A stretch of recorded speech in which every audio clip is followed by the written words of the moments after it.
Dr. Elena Rodriguez stepped off the transport ship and felt her boots touch alien soil for the first time. The air on Kethvar Prime was thick and warm, smelling of strange flowers and something else she could not name. Around her, the spaceport buzzed with activity as tall, reptilian beings moved cargo and greeted travelers. The Kethvar were impressive creatures. They stood nearly 8 feet tall, with dark green scales that caught the light of their red sun.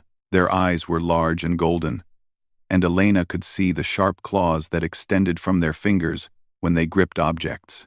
Despite their fearsome appearance, they moved with grace and spoke in soft, rumbling voices. Elena had come to this world as part of a xenobiology exchange program. For 6 months, she would study how the Kethvar raised their young. It was supposed to be routine research, the kind that helped humans understand their new alien neighbors better. She had no idea that what she would witness would change everything. A tall Kethvar approached her, wearing simple robes marked with silver threads. "Dr. Rodriguez," he said, his voice like distant thunder. "I am Elder Thexan. Welcome to our world." Elena bowed slightly, as she had been taught. "Thank you, Elder. I am honored to be here." Elder Thexan studied her with those golden eyes. "You are smaller than I expected for a human. But perhaps that is good. You will be less threatening to our cubs." The elder led her through the spaceport and into a ground vehicle that moved silently through the city. The buildings were carved from local stone and rose like natural formations from the earth. Gardens filled with colorful plants separated each structure, and Elena could see young Kethvar playing in the open spaces. "Your timing is perfect," Elder Thexan said as they traveled. "Tomorrow begins the awakening trials for this season's cubs. You will see our most sacred tradition." Elena nodded and made notes on her tablet. She had read about these trials in the cultural briefings, but the descriptions had been vague. Something about young Kethvar proving their worth to the pack. They reached the research compound where Elena would stay. It was a simple building with rooms designed for human visitors. Elder Thexan showed her around, pointing out the laboratory space where she could work and the communication center where she could contact Earth. "Rest tonight," he told her. "Tomorrow you will understand what it means to be Kethvar." Elena woke before dawn to the sound of drums. She dressed quickly and followed the sound through the early morning light. A crowd had gathered in a large circular area at the center of the city. Adult Kethvar stood in rings around a sandy arena, their faces serious and proud. Elder Thexan appeared beside her. "The cubs have been preparing for this day since birth," he said. "Today they will prove they are worthy to remain with the pack." Elena looked toward the arena and gasped. A group of young Kethvar, no bigger than human 10-year-olds, stood in the center. They wore no clothes except for simple loincloths, and their scales had not yet darkened to adult color. Some looked confident, while others trembled with fear. "What exactly happens in these trials?" Elena asked. "They fight," Elder Thexan said simply. "Each cub must face another in combat. They must show courage, strength, and the will to survive. Those who prove themselves will be accepted as true Kethvar. Those who fail—" He did not finish the sentence. Elena felt her stomach tighten. "They're just children. They are cubs who must become hunters," the elder replied. "This is our way." The drums stopped. An ancient Kethvar female stepped into the arena. Her scales were nearly black with age, and scars covered her arms and face. She spoke in the Kethvar language, her voice carrying across the silent crowd. "She tells them the old stories," Elder Thexan translated quietly. "How our ancestors faced great beasts that ruled this world. How only the strong survive to have cubs of their own. How blood and pain teach lessons that words cannot." The old female finished speaking and raised her hand. 2 cubs stepped forward. Elena recognized one of them. A small male she had seen playing near her compound. He was smaller than the others, with bright green scales that marked him as very young. "That is Zekra," Elder Thexan said. "This is his second trial. He failed the first. What happens if he fails again? He will be sent away from the pack. Alone." Elena wanted to look away as the 2 cubs began to circle each other. But she was here as a scientist, and she needed to understand. The larger cub struck first, his claws leaving red marks across Zekra's shoulder. Zekra stumbled but stayed on his feet. The fight continued for several minutes that felt like hours to Elena. Both cubs bled from multiple wounds. The crowd watched in complete silence, their faces showing no emotion. When the larger cub finally knocked Zekra to the ground and held him there, the old female raised her hand. "It is finished," she announced. Zekra had lost again. Elena watched as adult Kethvar carried the injured cubs away. Some would heal and be welcomed into the pack. Others, like Zekra, would face exile or death if they failed a third time. "This has been our way for 1,000 generations," Elder Thexan said, as if reading her thoughts. "Pain teaches. Blood remembers. Only the strong preserve the pack." Elena nodded slowly. But inside, she felt sick. These were not wild animals fighting for survival. These were intelligent beings. Children who could learn and grow in so many other ways. There had to be a better path. "I understand this is your tradition," she said carefully. "But may I ask, do many cubs die in these trials?" Elder Thexan was quiet for a moment. "Some years, yes. But those who survive are stronger for it. They know they can face any danger." As they walked back to the compound, Elena's mind raced. She had come here to study alien child-rearing practices. Instead, she had witnessed something that challenged everything she believed about raising young beings safely. But she was a guest here.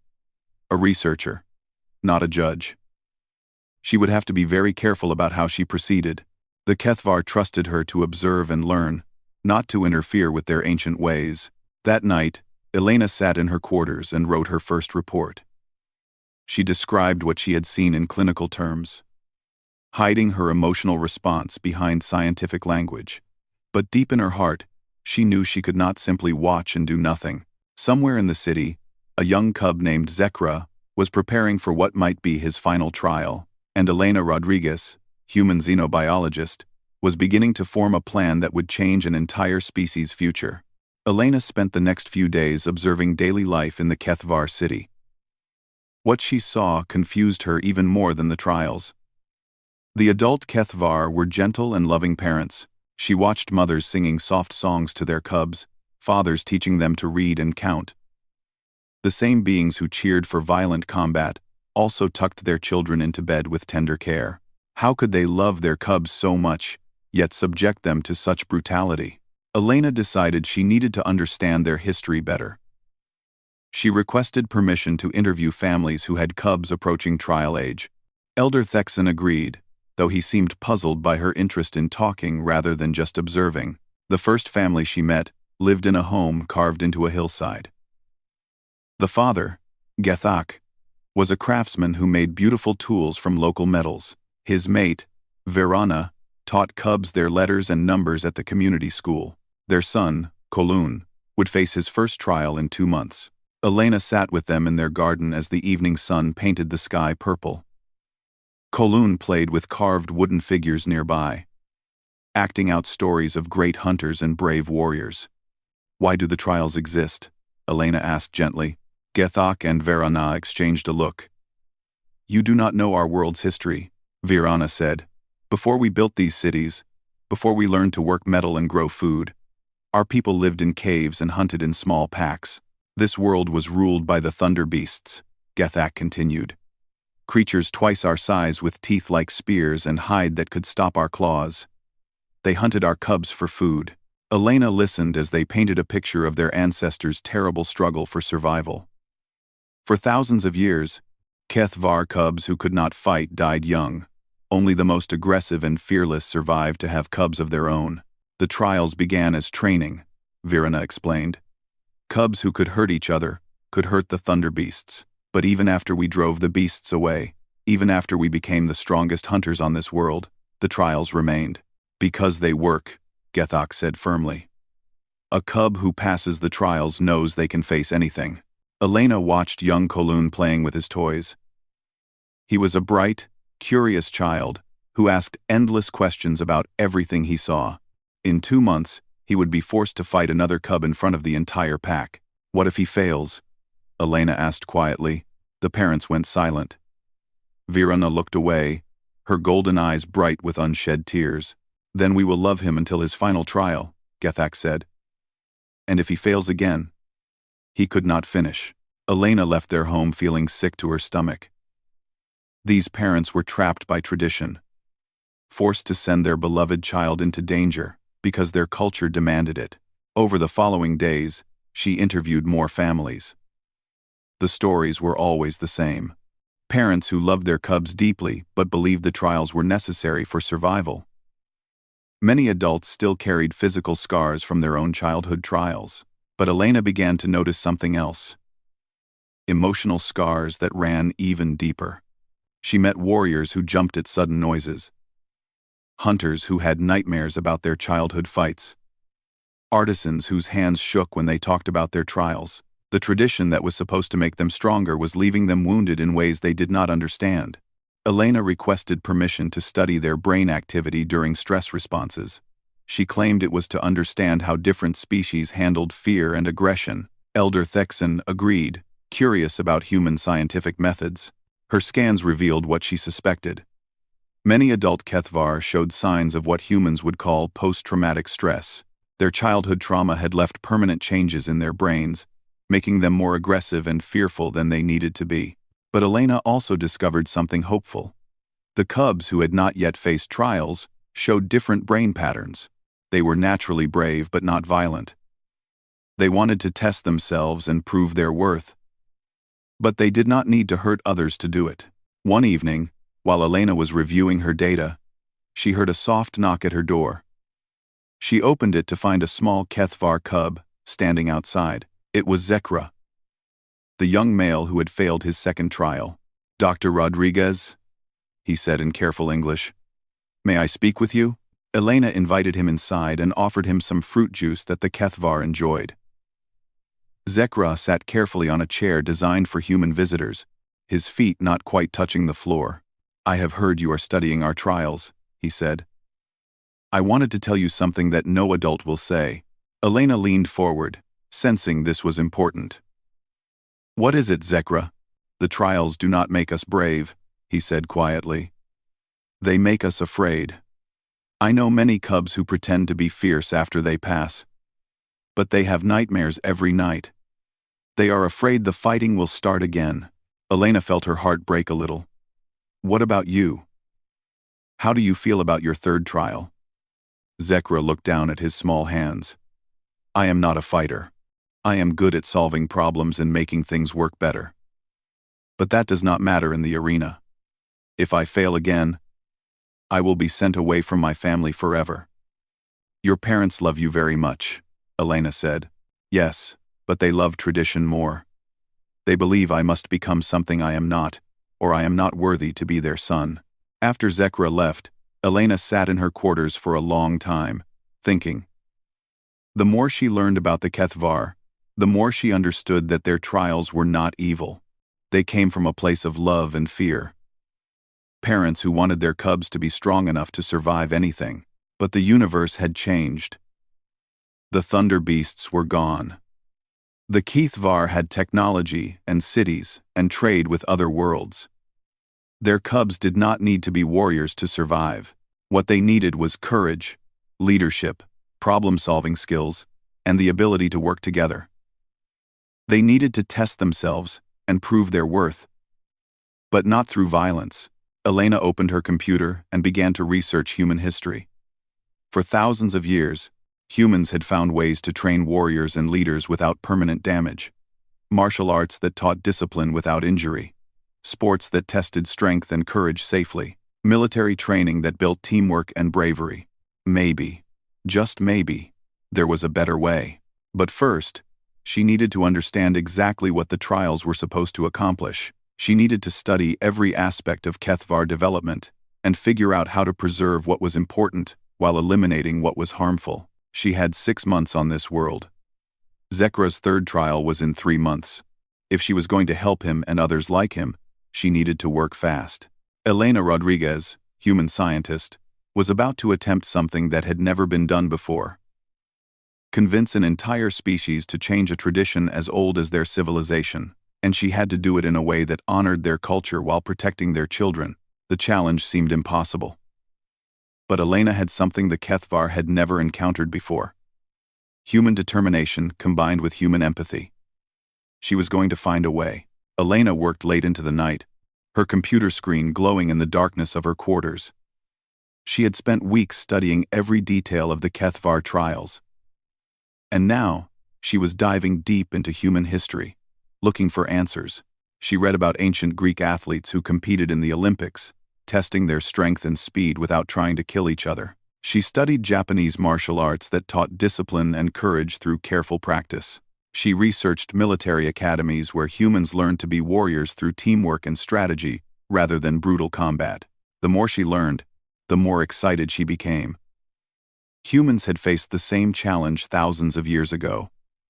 How do you make young people strong and brave without destroying them in the process? Every human culture had found different answers, but they all shared the same ideas. Competition could exist without permanent harm. Courage could be tested safely. Hierarchy could be established through skill rather than violence. Elena began to design what she called the Trials of Honor. It would have everything the traditional trials provided, but without the lasting damage. First, she planned physical challenges that would test strength, speed, and agility. Cubs would climb walls, cross dangerous bridges, and carry heavy objects. But safety equipment would prevent serious injury. Second, she designed team challenges that required cooperation. Cubs would have to work together to solve complex problems, showing leadership skills and the ability to trust others. This would build the pack bonds that Kethvar society needed. Third, and most importantly, she planned combat simulations using human holographic technology. Cubs could fight with full intensity against projected opponents that felt completely real but could not actually hurt them. They could also spar against each other while wearing protective gear that absorbed impacts. Finally, she added mental trials that tested strategic thinking, emotional control, and decision-making under pressure. These would identify future leaders and problem solvers, not just fighters. Elena's biggest challenge was getting the technology she needed.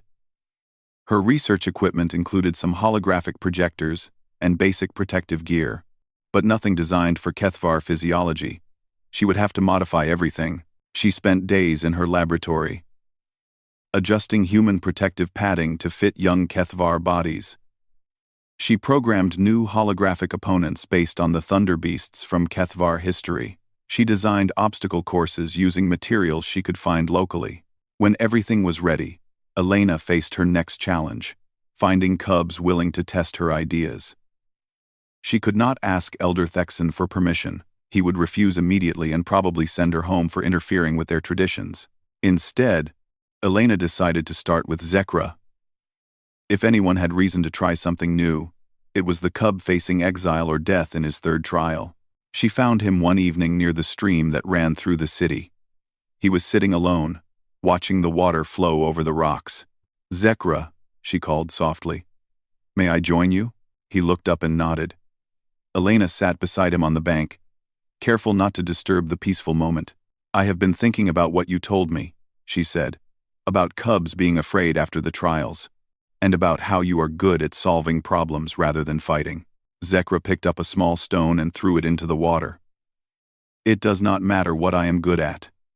In 27 days, I must fight again, or leave my family forever." "What if there was another way?" Elena asked carefully. "What if you could prove your courage and worth without having to hurt another cub?" Zekra looked at her with those large golden eyes. "There is no other way. This has always been our tradition. But traditions can change if they need to," Elena said. "Would you be willing to try something different, just to see if it might work?" Elena showed Zekra to her laboratory. She had set up a small version of her trial system, with basic obstacles and one holographic projector. Zekra stared in amazement as a shimmering image of a thunder beast appeared in the center of the room. "This is not real," Elena explained. "It is made of light, but your brain will think it is real, and you can fight it without getting hurt." Zekra was nervous at first, but his curiosity won over his fear. Elena helped him put on the modified protective gear, which covered his vital areas while allowing full movement. Then she activated the hologram. The artificial thunder beast roared and charged. Zekra's instincts took over, and he dodged and struck at the creature with surprising skill. When his claws passed through the hologram's chest, the image dissolved, and victory music played from Elena's speakers. "I defeated it," Zekra said, his eyes wide with excitement. "It felt completely real, but I am not hurt at all." "And you showed real courage," Elena said. "You faced a monster from your people's worst nightmares and won." Over the next few days, Elena secretly tested other parts of her system with Zekra. He climbed obstacle courses that challenged his agility and problem-solving skills. He completed team exercises by working with holographic partners. He took tests that measured his ability to make good decisions under pressure. With each challenge, Zekra grew more confident. But more importantly, he began to understand that courage came in many forms. Fighting was just one way to be brave. Elena knew she needed more cubs to test her system properly. She could not approach their parents directly, so she decided to trust Zekra to recruit friends who might be interested. "There are others like me," Zekra told her. "Cubs who are smart or creative but not good fighters. Some have already passed their trials but still have nightmares. Others are preparing for first or second attempts. Would they be willing to meet with me secretly? If I tell them it might help, yes. But they will be afraid. Going against tradition is very dangerous." Elena met with 5 other cubs in an abandoned building outside the city. She explained her ideas carefully, showing them that she respected Kethvar culture while believing there might be a better way. The cubs were skeptical at first. A young female named Teraka said, "My parents expect me to return from my trials with scars. How will they know I am brave if I am not wounded?" "Because you will have proven your courage in other ways," Elena replied. "You will have faced monsters and conquered them. You will have solved problems that require real intelligence. You will have shown leadership and teamwork." Elena demonstrated her system for all of them. She watched as cubs who had been terrified of the traditional trials discovered they could be heroes in her holographic battles. She saw quiet, thoughtful cubs excel at strategy challenges that would identify them as future leaders. Most importantly, she saw them working together instead of seeing each other as enemies to defeat. After 2 weeks of secret testing, Elena had gathered enough data to know her system worked. The cubs who participated showed increased confidence, better cooperation skills, and reduced anxiety about proving themselves. They were becoming the strong, brave Kethvar their parents wanted them to be, but without the trauma and fear. But Elena also knew that her testing phase was about to end. Word was spreading about strange activities outside the city. Soon, Elder Theksan would discover what she had been doing. When that happened, she would need to be ready to defend her ideas.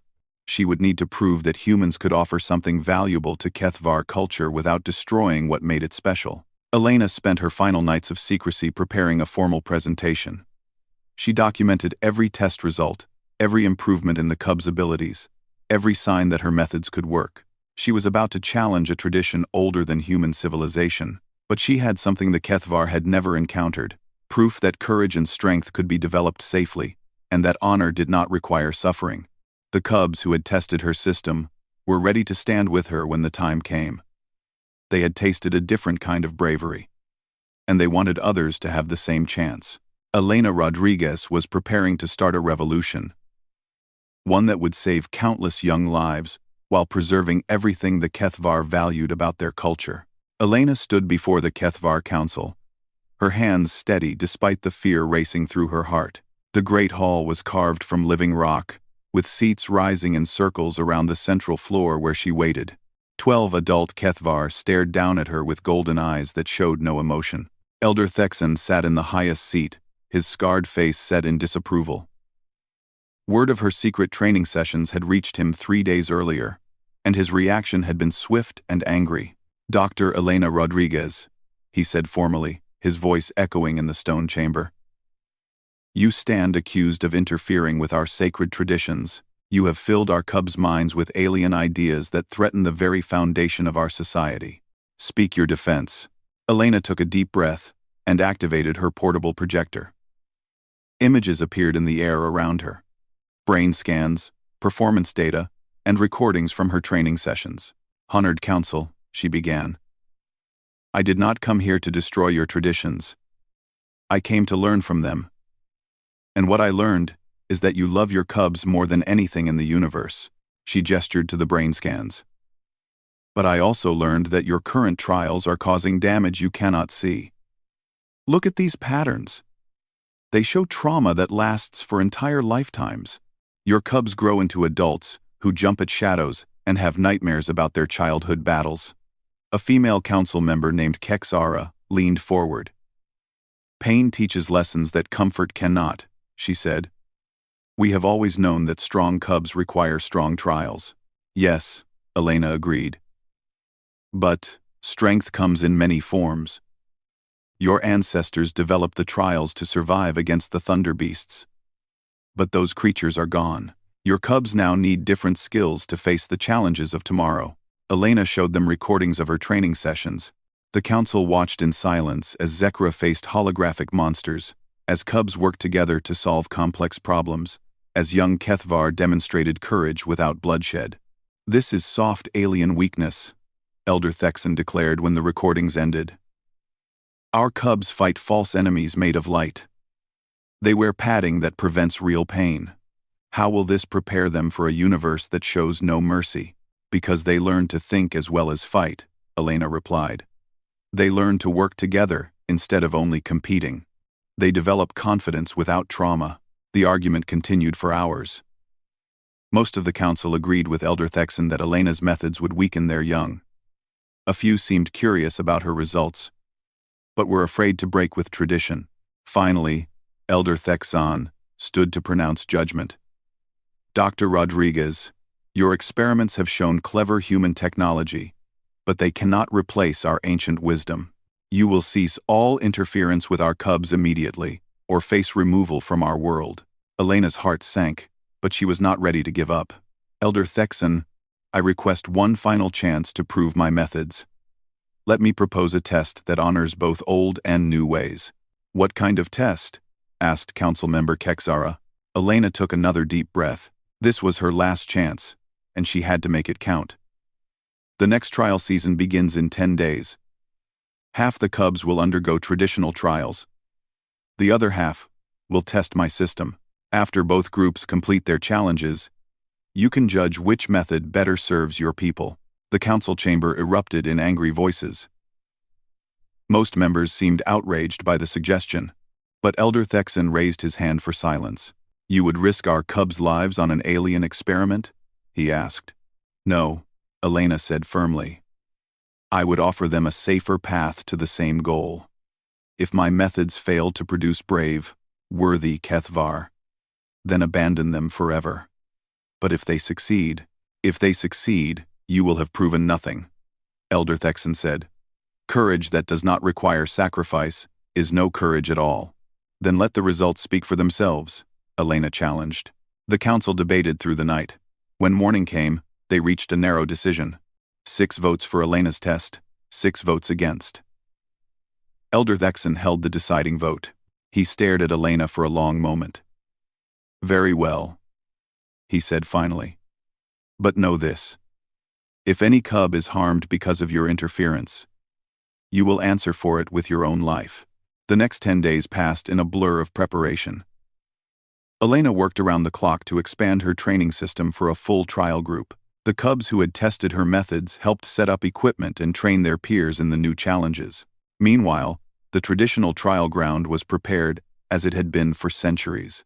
The sandy arena was cleaned and blessed. Weapons were sharpened. Healing supplies were gathered for the wounded who would surely emerge. Zekra was assigned to Elena's group, along with 24 other cubs. An equal number would face the traditional trials. The entire city gathered to witness this unprecedented event. Elena felt the weight of history as she watched both groups prepare. If her methods failed, she would be responsible for the collapse of a system that had worked for 1,000 generations. If they succeeded, she would change the course of an entire civilization. The traditional trials began first, following ancient ritual. Cubs faced each other in single combat, while drums pounded and adults chanted old songs. Elena forced herself to watch as young Kethvar bled and screamed and fell. 3 cubs suffered broken bones. 1 was knocked unconscious and had to be carried away. Then it was time for Elena's group to face their trials of honor. The cubs entered a complex arena Elena had constructed outside the city. It contained obstacle courses, holographic chambers, team challenge areas, and strategic puzzle zones. Instead of drums, Elena had programmed music that swelled during moments of courage and triumph. Elena watched with pride as Zekra led his team through a simulated thunderbeast hunt, coordinating their attacks with tactical precision. She saw quiet cubs emerge as natural leaders when faced with problems that required creative thinking.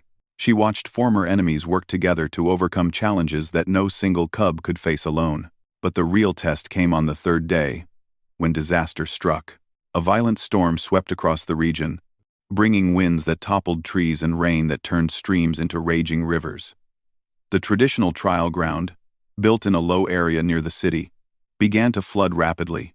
Several cubs from the traditional trials were trapped when the arena walls collapsed in the rushing water. They were injured from their earlier fights and could not swim well enough to escape the flood. Elena's group was completing their final challenges on higher ground when they heard the emergency alarms. Without hesitation, Zekra organized his fellow cubs into rescue teams. "You take the rope and climbing gear," he told one group. "You swim out to guide trapped cubs to safety," he instructed another. "You coordinate with the adults to set up treatment areas for the injured." Elena watched in amazement as 25 cubs who had trained in cooperation and strategic thinking responded to a real crisis better than most adults could have managed. They saved 6 lives that day, pulling their traditional counterparts from the flood with skill and bravery that left the watching adults speechless. When the storm passed and the rescued cubs were safe, Elder Thexan approached Elena. His golden eyes showed emotions she had never seen there before. Confusion, wonder, and something that might have been admiration. "Your cubs showed great courage today," he said quietly. "They saved lives without thought for their own safety." "They showed exactly the kind of courage the traditional trials are meant to develop," Elena replied. "But they did it through training that built them up instead of tearing them down." Elder Thexan looked toward the arena where Elena's cubs were helping treat the injured traditional cubs. Young Kethvar, who had been trained as enemies, were now working together as natural allies. "Perhaps," he said slowly, "there are different kinds of strength than I understood." The formal evaluation would not come for several more days, but Elena could see the change in how the adults looked at her cubs. These young Kethvar carried themselves with confidence and pride, unmarked by scars but clearly marked by courage. They had proven that honor did not require suffering, and that the strongest warriors were often those who knew when not to fight. Elena Rodriguez had challenged a tradition older than human civilization, and she was beginning to think she might have won. 6 months later, Elena Rodriguez stood once again in the great stone circle where she had first witnessed the awakening trials. But everything had changed. The sandy arena remained, but now it was surrounded by Elena's obstacle courses, holographic chambers, and team challenge areas. Instead of a single combat pit, the space had become a complex testing ground, where young Kethvar could prove themselves in dozens of different ways. The drums still played, but they were joined by music that celebrated cooperation as much as competition. Parents still gathered to watch their cubs face trials, but now they cheered for problem-solving and teamwork instead of just violence. Elena watched with deep satisfaction as Zekra stepped into the center of the arena. 6 months of training in her system had transformed the small, uncertain cub into a confident young leader. His scales had darkened to their adult color, and his golden eyes shone with quiet strength. "Today begins the first trial of honor," announced the ancient female, who had once called for blood and pain. Her voice had not changed, but her words were different. "These cubs will prove their worth through courage, wisdom, and service to the pack." Zekra led his age group through a series of challenges that would have been impossible under the old system. They climbed walls that tested agility and problem-solving. They faced holographic thunder beasts that required tactical thinking to defeat. They worked in teams to rescue simulated victims from dangerous situations. Most importantly, they competed against themselves and the challenges, not against each other. Elena noticed that several cubs bore small scars from accidents during training, because real achievement always carried some risk. But none showed the terrible wounds that had marked previous generations. None trembled with trauma or fear. Dr. Rodriguez, a familiar voice said beside her. Elena turned to see Elder Thexon approaching. The old Kethvar leader looked different than he had 6 months ago. His scars were the same, but his expression had softened. He moved with less tension, as if an old pain had finally begun to heal. Elder Thexon, Elena said respectfully. Are you pleased with the trials? He watched Zekra coordinate his team through a complex rescue scenario. The young Kethvar directed his companions with natural authority, making split-second decisions that saved holographic lives. I must admit something to you, Elder Thexon said quietly. For 40 years, I have awakened screaming from dreams of my own trial combat. The cub I fought, I nearly killed him. The memory has haunted me every night since. Elena said nothing, sensing that the elder needed to speak. Last night, I slept peacefully for the first time in decades, he continued. When I saw those cubs working together in the flood, when I saw them choosing to save rather than hurt each other, I understood that we had been wrong about what makes us strong. Elder Thexon reached into his robes and withdrew something that made Elena gasp. It was a traditional Kethvar honor blade, carved from bone and inlaid with precious metals. Such weapons were sacred to their people, passed down through families for generations. This blade belonged to my grandfather and his grandfather before him, the elder said. It has never been carried by anyone not born Kethvar. But today, I offer it to you. Elena stared at the beautiful weapon, understanding the enormous honor being offered. Elder, I cannot accept this. I am not Kethvar. No, he said with a smile that revealed sharp teeth. You are something better. You are a bridge between worlds. You took our love for our cubs and showed us how to express it without causing pain. You honored our traditions while making them kinder. Elena accepted the blade with trembling hands. Around them, other adults had noticed the ceremony, and word spread quickly through the crowd. By the time Elder Thexon finished speaking, hundreds of Kethvar were watching in respectful silence.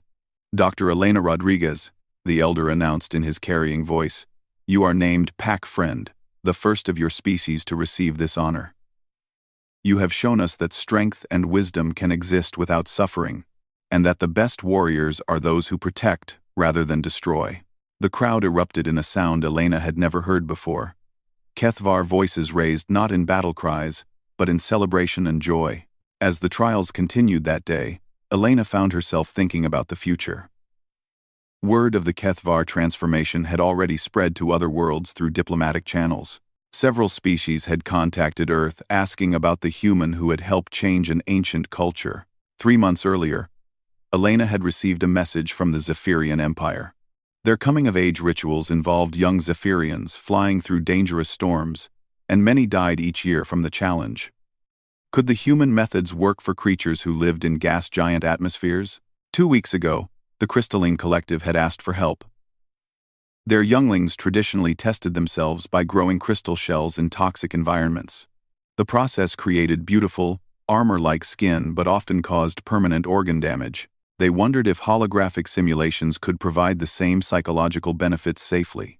Elena was beginning to understand that her work on Kethvar Prime might just be the beginning. The trials ended as the sun set, painting the sky in shades of red and gold. Every cub had passed, not because the challenges were easy, but because they had been designed to help young beings discover their strengths rather than expose their weaknesses. Zekra approached Elena as the crowd began to disperse. He had grown taller over the past months, and his bearing showed the confidence of someone who had found his place in the world. Dr. Rodriguez, he said formally, then broke into the young Kethvar equivalent of a grin. Elena! Thank you for saving my life. You saved your own life, Elena replied. I just helped you find a different way to be brave. Will you stay on our world? Zekra asked. There is still much work to do, and many cubs who could benefit from your teaching. Elena looked around at the transformed trial grounds, at the cubs celebrating with their families, at the adults who were learning to see strength in new ways. "I will stay for a while longer," she said. "But eventually, I think I will need to visit other worlds. There are many species who might benefit from what we learned here together." As Elena walked back to her quarters that evening, she thought about the message waiting on her communication device. It was from Earth's diplomatic corps, offering her a new position as cultural integration specialist. Her job would be to travel between worlds, helping species adapt harmful traditions without losing their cultural identity. It was exactly the kind of work she had always dreamed of doing. 2 years later, Elena stood in a vast arena on the neutral world of Harmony Station. Around her, young beings from dozens of species competed in modified versions of their traditional trials. Kethvar cubs sparred with Zephyrian storm riders, using holographic opponents. Crystalline younglings grew beautiful crystal art instead of dangerous armor. Human teenagers from Earth's military academies worked alongside alien cadets, learning that courage was universal, even when its expression varied. At the center of it all was Zekra, now an adult and serving as Elena's assistant. He coordinated the complex logistics of interspecies trials with the same tactical skill he had once used to rescue flood victims. "The Draconian delegation has arrived," he told Elena. "They are interested in adapting their fire-breathing contests to use safer synthetic flames." Elena smiled as she watched a young Draconian demonstrate the traditional method, breathing real fire that could easily burn down buildings or melt metal. In the distance, human engineers were setting up holographic fire that would feel just as hot, but could not actually cause damage. "Schedule them for tomorrow morning," Elena said. "And remind them that we are not here to judge their traditions, only to help them preserve what they value while protecting what they love." Elena Rodriguez had started as a simple xenobiologist studying alien child-rearing practices. Now she was something entirely new. A bridge between species who helped entire civilizations evolve their cultures safely. Humanity had found its place in the galactic community not through superior weapons or technology, but through empathy and creative problem-solving. They offered something no other species had thought to provide: the ability to change ancient traditions while keeping their heart and meaning intact. As Elena watched young beings from across the galaxy discover new ways to be brave, she knew that this was just the beginning. Every world had traditions that could be improved, cultures that could grow kinder without growing weaker, and children who deserved to inherit better ways of proving their worth. And somewhere among the stars, there were more species waiting to learn what the Kethvar had discovered: that the strongest traditions were not those that never changed, but those that changed to better serve the beings they were meant to protect.